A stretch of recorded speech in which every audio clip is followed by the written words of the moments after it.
कल्पना कीजिए कि किसी भी सॉफ्टवेयर को एक डिवाइस पर चलने के लिए एक तरह का पहचान पत्र चाहिए। हाँ, या जैसे जन्म प्रमाण पत्र। बिल्कुल, एक ऐसा डॉक्यूमेंट जो साफ साफ बताता है कि भाई ये कौन है, इसे क्या चाहिए और इसके नियम क्या हैं। सही कहा। आज हम एक्सेस डेवलपर डॉक्यूमेंटेशन के जरिए एक ऐसे ही दस्तावेज की गहराइयों में उतर रहे हैं। ये है एक ऐप एप्लीकेशंस के लिए मैनिफेस्ट स्कीमा। और एक ऐप मतलब एक्सेस कैमरा एप्लीकेशन प्लेटफॉर्म। हाँ, तो ये मैनिफेस्ट फाइल उस ऐप और डिवाइस के बीच का एक तरह से कानूनी अनुबंध है। तो चलिए इस अनुबंध को खोलकर देखते हैं कि इसमें क्या लिखा है। बिल्कुल। और आज हमारा मिशन इसी अनुबंध, इसी ब्लूप्रिंट की हर एक शर्त को समझना है।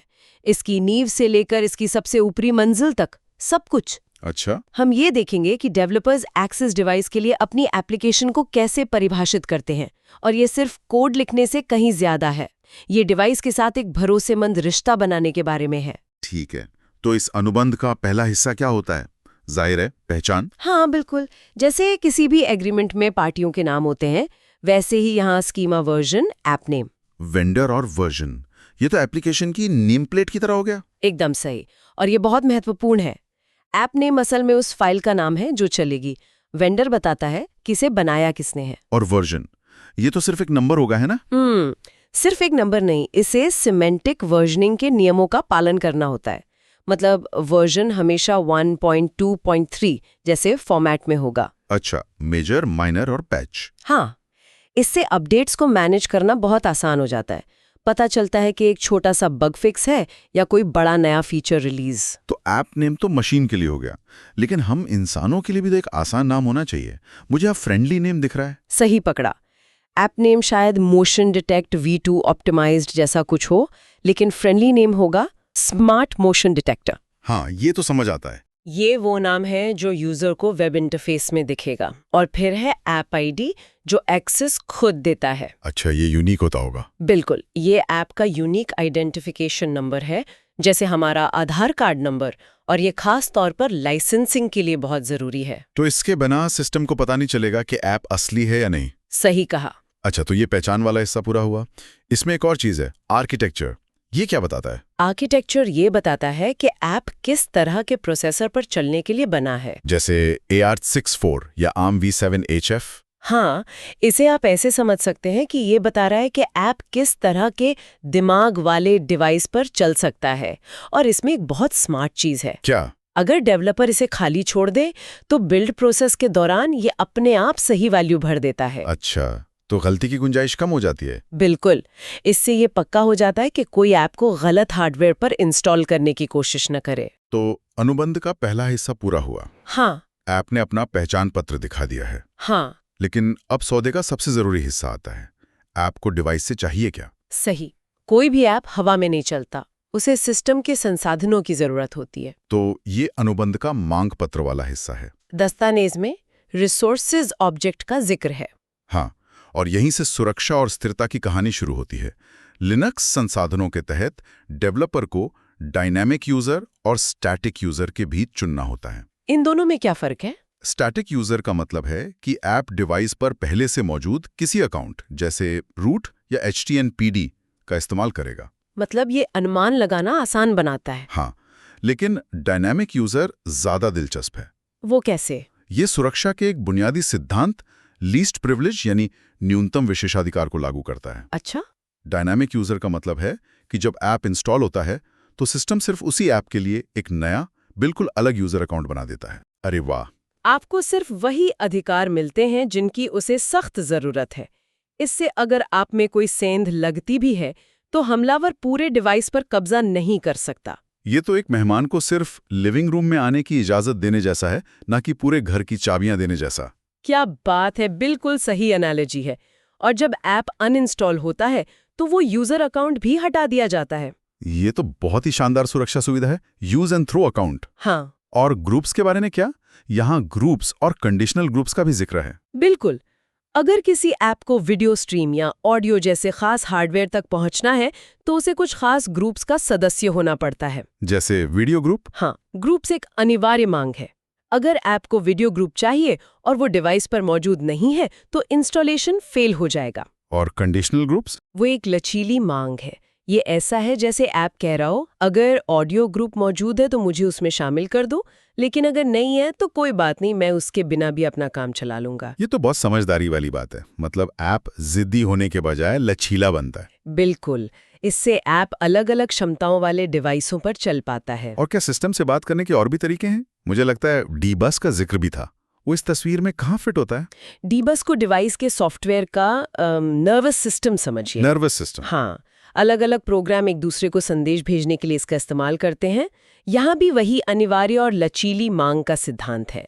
रिक्वायर्ड मेथड्स वो संदेश हैं जिनके बिना ऐप काम ही नहीं कर सकता। और अगर सिस्टम उन संदेशों को नहीं समझता तो ऐप इंस्टॉल ही नहीं होगा। वही कंडीशनल मेथड्स वैकल्पिक हैं। ये हो तो अच्छा है वाली बात। ठीक है, तो अब हम जानते हैं कि ऐप कौन है और उसे क्या चाहिए। अब सवाल ये है कि ये चलेगा कैसे। फेलियर और नेवर जैसे विकल्प हैं।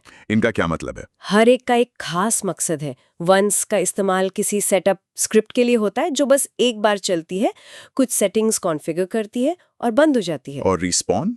रिस्पॉन एक मुख्य सेवा के लिए है जो हमेशा चालू रहनी चाहिए। सोचिए, एक सिक्योरिटी ऐप जो हमेशा वीडियो को एनालाइज कर रहा हो। अगर वो किसी भी वजह से बंद होता है तो सिस्टम उसे तुरंत फिर से चालू कर देगा। लेकिन ये रिस्पॉन वाला विकल्प खतरनाक भी तो हो सकता है। कैसे? अगर किसी ऐप में कोई बग है जिसकी वजह से वो बार बार क्रैश हो रहा है, तो क्या सिस्टम उसे लगातार रीस्टार्ट करके डिवाइस के रिसोर्सेज खत्म नहीं कर देगा? बहुत अच्छा सवाल है। हाँ, ये एक जोखिम है। इसीलिए अच्छी तरह से टेस्ट किया गया कोड बहुत जरूरी है। तो इसका कोई हल है? बिल्कुल। इसी समस्या के लिए रिस्पॉन ऑन फेलियर एक बेहतर विकल्प हो सकता है। ये ऐप को तभी दोबारा शुरू करता है जब वो किसी एरर के साथ बंद होता है। मतलब अगर वो अपना काम पूरा करके सामान्य रूप से बंद होता है तो सिस्टम उसे परेशान नहीं करेगा। सही पकड़ा। और नेवर का मतलब है कि ऐप अपने आप कभी शुरू नहीं होगा। उसे या तो यूजर शुरू करेगा या कोई एपीआई कॉल। और ऐप को शुरू करते समय उसे खास निर्देश भी दिए जा सकते हैं, रन ऑप्शंस के जरिए। हाँ, इसके अलावा पोस्ट इंस्टॉल स्क्रिप्ट और प्री अनइंस्टॉल स्क्रिप्ट भी हैं। ये तो ऐसा लग रहा है जैसे ऐप को घर में आने और जाने के लिए निर्देश देना। बिल्कुल सही एनालॉजी है। ये स्क्रिप्ट उन कामों के लिए हैं जो सिर्फ फाइलें कॉपी करने से नहीं होते। जैसे पोस्ट इंस्टॉल स्क्रिप्ट इंस्टॉलेशन के ठीक बाद चलता है। शायद ऐप को डिवाइस पर एक खास फोल्डर बनाने की जरूरत हो। और प्री अनइंस्टॉल स्क्रिप्ट ऐप को हटाने से ठीक पहले चलता है, ताकि ऐप अपने पीछे कोई कचरा ना छोड़े। तो एक साफ सुथरी मूव इन और मूव आउट प्रक्रिया। बिल्कुल। ठीक है, अब यूजर इंटरैक्शन पर आते हैं। कई ऐप्स में सेटिंग्स के लिए वेब पेज होते हैं। हाँ, इस अनुबंध में ऐप के मुख्य द्वार को कैसे परिभाषित किया गया है?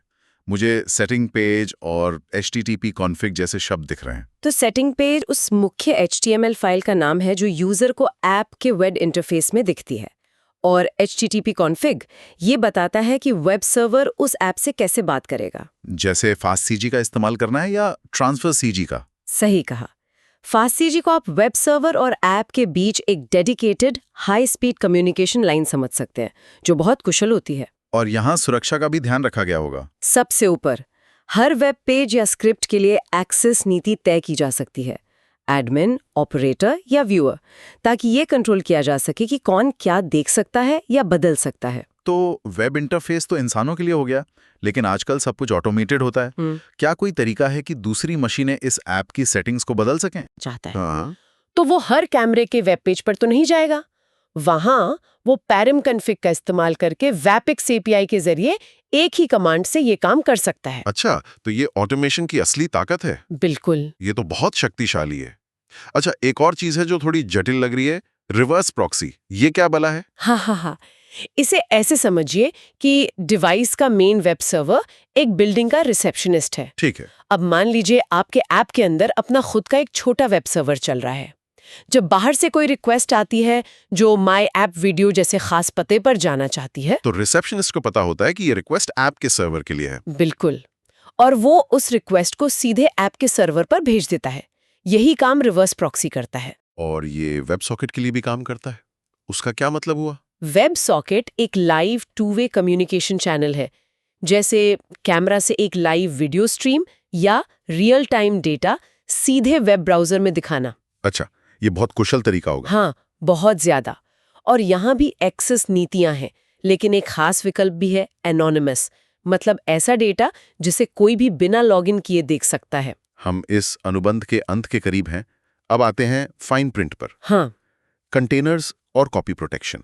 कंटेनर्स का क्या मतलब है? कंटेनर्स एक बहुत बड़ी बात है। इसे ट्रू पर सेट करने का मतलब है कि ऐप को डॉकर कंटेनर चलाने की इजाजत है।